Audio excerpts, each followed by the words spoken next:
탈당을 고민했던 더민주 박영선 의원이 결국 잔류하기로 결정했습니다. 새 경제를 위한 강한 정통 야당으로 더불어민주당을 만들어 보고자 하는데 힘을 보태기 위해서 그렇게 결정을 했습니다. 박 의원의 잔류 결정으로 수도권에서는 추가 탈당이 없을 것으로 보입니다.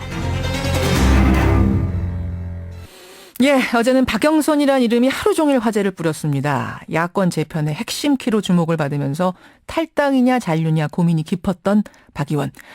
결국 당에 남겠다는 입장을 밝혔죠. 사실 박영선 의원이 국민의당으로 가면 지금 호남에서 불고 있는 국민의당 바람이 수도권까지 북상할 거다 했는데 결국 잔류를 택함으로써 더불어민주당은 한숨 돌린 거고요. 국민의당으로선 아쉬울 수밖에 없는 상황인데요. 직접 만납니다. 더불어민주당 박영선 전 원내대표, 박영선 의원 연결이 돼 있습니다. 박 의원님 안녕하세요. 네, 안녕하세요. 어제는 오랜만에 두 다리 쭉 펴고 주무셨겠어요? 아니요, 이제부터가 시작이지 않습니까? 네. 아니, 저 안철수 위원장하고 개인적으로 가까우시잖아요. 네, 많은 의견 교환을 했었습니다. 예. 그러셨죠. 국민의당에서는 그 안철수 위원장이 직접 박영선 의원께 당 대표직까지 제안했다라고 지금 말씀을 하셨어요. 왜 안 가셨습니까? 제가 어떤 직책을 맡고 어디에 있느냐가 중요한 것이 아니고요. 제가 무엇을 하느냐, 무엇을 할 수 있느냐가 저는 더 중요하다고 봤습니다. 그런데 저는 새 경제를 위한 경제정당으로서의 단단한 모습을 국민들에게 보여줘야 된다라고 생각을 쭉 해왔었거든요. 경제 문제. 네네. 예. 네. 그래서 그러기 위해서는 지금 박근혜 정권이 폐기 처분한 경제민주화를 다시 살려내는 것이 그것이 국민을 위한 길이다라고 저는 그렇게 생각했습니다. 예, 경제민주화. 그럼 결국은 김종인 위원장, 선대위원장의 영입이 합류가 결정적인 포인트가 됐겠네요. 네, 영향을 미쳤다고 생각합니다. 네. 김종인 위원장 영입 과정에도 좀 역할을 하셨습니까? 왜냐하면 김종인 위원장이 더민주의 가리라고는 사실은 상상한 사람이 거의 없었는데 박영선 의원과도 가까우시잖아요. 제가 작년 12월 달에 한 두 차례 뵌 적이 있는데요. 예. 그때 제가 말씀을 많이 드렸었죠. 근데 그때 제가 느끼기는 예. 이것을 강하게 요청하면 오실 수도 있겠구나 하는 그런 느낌을 받았었습니다.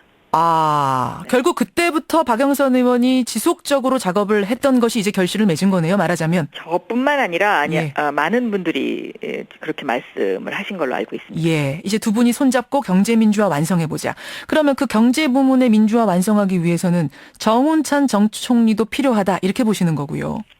와주신다면 정말 큰 힘이 될 것이라고 보고 있습니다. 왜냐하면 예. 이 김종인 박사와 정운찬 총장님과 경제민주화를 이야기한 지가 벌써 한 30년 가까이 됩니다. 그래서 그러한 것을 국가적 어젠다로 끌어올릴 수 있는 굉장히 좋은 기회다라고 저는 보고 있습니다. 굉장히 좋은 기회다. 네. 그러면은 그분이 어제 이 말씀 나온 후에 나는 정치할 생각 없다 답변을 내놓긴 하셨더라고요.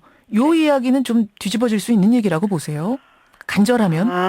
마음이 굉장히 뭐라 그럴까요? 결정하시기 힘든 부분을 제가 이해는 합니다. 왜냐하면 이 동반성장이라는 이슈를 정치권에서 그 과업을 완수할 것인가 아니면 사회운동, 사회적 차원으로 갈 것인가에 대한 그런 갈등이 있으신 것 같고요. 또 하나는 서울대 총장으로서 이 국회의원으로 하는 것이 맞는지에 대한 그런 어떤 부담감 같은 것도 있으시지 않나 그렇게 제가 이해를 하고 있습니다. 예, 네. 그런 고민의 과정. 네. 그 고민이 끝나면 합류의 가능성도 있다고 아직 보세요? 아직도? 저는 만약에 정치를 하신다면 예. 저는 합류 가능성이 있다라고 보고 있습니다. 굉장히 있다고 보시는 것 같아요. 왜냐하면 박영선 의원이 굉장히 신중하신 분이라 이 부분에서는 이 정도 말씀하시면 사실 가능성을 높게 보시는 거를. 글쎄요. 근데 정운찬 총장님이 정말 진심으로 어떤 선택을 하실지는 저도 아직은 자신은 없습니다. 예. 자, 오늘 선대위가 출범합니다.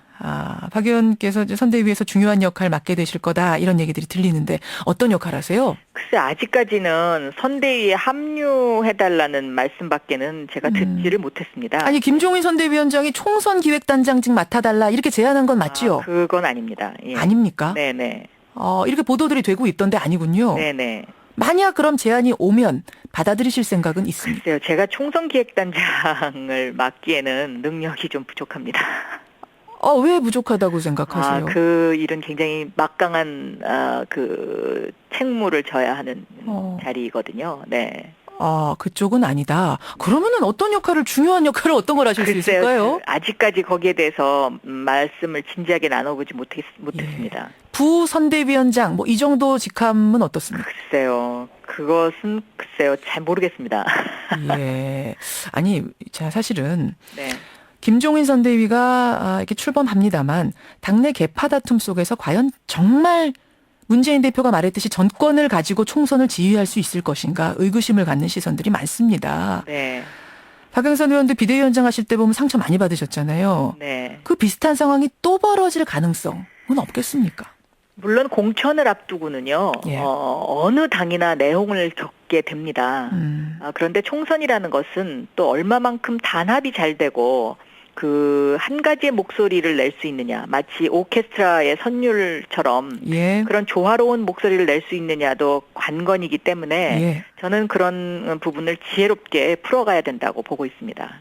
조화로운 목소리를 김종인 위원장이라면 하실 수 있다고 보세요? 김종인 위원장이라면 하실 수 있는데 예. 옆에서 잘 보좌를 해드려야 되겠죠. 잘 보좌를 해야죠. 그래서 그 역할을 지금 박영선 의원이 좀 해줬으면 좋겠다. 이게 지금 김종인 위원장 생각 같더라고요. 거기까지는 대화를 못 나눠봤습니다. 네. 원하신다면 그때는 기꺼이 희생할 생각도 각오도. 네, 제가 필요한 일이라면 해야 되겠죠. 예, 네. 알겠습니다. 그나저나 이제 와서 하는 얘기입니다만은 1년 전에 비대위 시절에 네. 이상돈 전 새누리당 비대위원을 영입하려다가 당내 반발 거세게 일어나면서 상처 많이 받으셨잖아요. 네. 근데 이번에는 이상돈 교수하고 그때 새누리당에서 같이 일했던 김종인 위원장이 환영 속에 영입되는 걸 보면서는 굉장히 만감이 교차하셨을 것 같습니다. 네, 물론 그런 면도 있었지만요. 그 이상돈 교수 파문이 있었기 때문에 예. 이번에 그 김종인 위원장께서 입성하시는데 그 미랄이 되지 않았나 저는 그런 생각도 합니다. 그래서 그게 무슨 말씀이실까요? 미랄이 됐다? 그 당시에 그러니까 그 이상돈 위원장이 만약에 영입이 되고요. 예. 공동 비대위원장 체제가 운영이 됐다면 예. 지금의 분당 사태는 일어나지 않지 않았겠느냐고 이야기하는 의원님들이 상당수 계시거든요. 그런 걸로 봐서는 그 당시에 그런 어떤 그 선명성을 강조하는 어떤 그런 그 분들이 예. 반드시 옳았던 것은 아니다라는 그런 이야기가 될 수도 있겠죠. 그렇군요. 만약 그때 이상돈 교수가 영입이 돼서 비대위원장이 됐다면 분당 사태, 지금의 이 야권이 갈라지는 상황 오지 않았을 거다. 이것에 대한 어떤 반작용. 그러면 김종인 위원장을 지금 들여서라도 뭔가 통합을 이루어보자라는 생각으로 그렇게 해서 연결이 됐을 거다. 그런 의미의 미랄이다. 이런 말씀. 네. 그러면 이상돈 교수와도 가까우시잖아요. 박영선 의원. 그분도 네. 더민주에 합류할 가능성 있습니까? 아직까지 그 부분에 관해서는 그 의견을 나눠보지 못했습니다. 그래서 이제 의견을 좀 나눠볼까 생각하고 있습니다. 나눠볼까 생각하신다는 이야기는 합류해 주십사라는 지금 의사는 있으신 거군요. 같이 해주신다면야 큰 힘이 되겠죠. 네. 예. 아니, 왜 이상돈 교수는 계속 박영선 의원하고 같이 움직이겠다 하셨거든요. 네. 저도 잘 알고 있습니다만. 예. 두 분이 같이 박영선 의원이 움직이는 그것을 주시하고 있다는 말씀을 누누이 하셨어요. 예. 그렇다면 오실 가능성 꽤 있네요. 그거는 아직 말씀을 안 나눠봐서 제가 뭐라고 말씀드리기에는 좀 이른 것 같습니다. 하지만 제안은 하시겠다. 와주셨으면 좋겠다란. 의논은 해보겠습니다. 예. 네. 손학규 전 대표 함께 힘을 합해야 된다. 누누이 말씀하셨어요. 도움 요청할 생각이십니까? 저는 손 대표의 역할이 아직 남아있다고 생각합니다. 그래서 손학규 전 대표가 야당이 수렁에 빠진다면 그때는 뭔가 이렇게 합류는 안 하시더라도 예. 메시지를 던지시지 않을까 하는 그런 기대도 해봅니다. 네. 그게 무슨 말씀이세요? 메시지라면은? 여러 가지 방법이 있겠죠. 네. 말하자면 야권은 지금 통합해야 한다, 연대해야 된다 이런 메시지? 글쎄요, 그거는 그때의 상황에 따라서 네. 예. 손학규 전 대표가 그러니까 지금 바로 하산해서 합류하실 가능성은 좀 낮다고 보시는 거군요. 그렇습니다. 예. 예. 그러면 천정배, 정동영, 박주선 이런 분들은 어떻습니까? 함께 해야 된다는 데는 저는 동의합니다. 왜냐하면 정치라는 것은요, 예. 서로 다른 의견을 어떻게 하나의 목소리로 만들어내는 과정이라고 생각하거든요. 예. 네. 특히 정동영 의원, 전 의원하고는 가까우시잖아요. 네, MBC 선배로서. 선배시죠. 네. 예. 이분 같은 경우에 오실 가능성이 있다고 보세요? 최근에는 대화를 못 나눠봐서요. 어떤 생각을 하고 계시는지는 제가 구체적으로 알지는 못합니다. 네. 그렇군요. 천정배 위원장은 어디로 갈 것인가 이게 또 초미의 관심사입니다. 국민의당에서도 와달라, 더민주에서도 와달라. 이분은 어떻게 보십니까? 천 장관님은 제가 한번 뵌 적이 있습니다. 그런데 천정배 의원님의 생각은 어쨌든 새누리당의 어부지리 효과를 줘서는 안 된다. 그런 생각에는 변함이 없으신 걸로 제가 그렇게 알고 있습니다. 네. 예. 기득권이 완전히 해체되는 모습을 본다면 난 더민주로 움직일 수도 있다라는 말씀을 며칠 전에 저희 프로그램에서 하셨어요. 네. 그럼 지금의 이 정도 상황이면 올 수 있는 조건이 갖춰졌다고 보십니까? 저한테도 그런 말씀을 하셨거든요. 예. 그래서 상당히 오실 수 있는 여건이 만들어졌다고 저는 보고 있습니다. 여건이 만들어졌다. 네. 알겠습니다. 박영선 의원 이제 마음 잡으셨으니까요. 네. 자주 출연해서 의견들 나눴으면 좋겠습니다. 네. 예, 오늘 고맙습니다. 네, 좋은 하루 되십시오. 예, 네. 더불어민주당의 잔류를 결정했습니다. 박영선 의원 만났습니다.